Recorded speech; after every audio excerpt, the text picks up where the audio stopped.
Hey guys! Good evening! So, i-flex ko lang po yung aking little Jai na ginaantay talaga niya yung papa niya para maghilot daw kuno guys.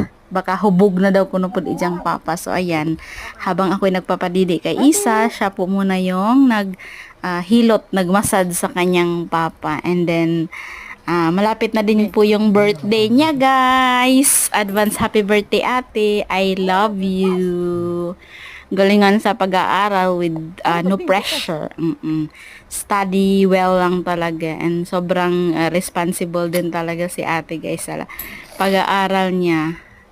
Well, kindergarten pa naman siya, ang layo pa ng lalakbayin. But then, nakitaan ko naman siya ng potential. So, keep it up lang talaga. So, papa's girl talaga yan siya guys. Kaya ayan, hinantay niya yung papa niya.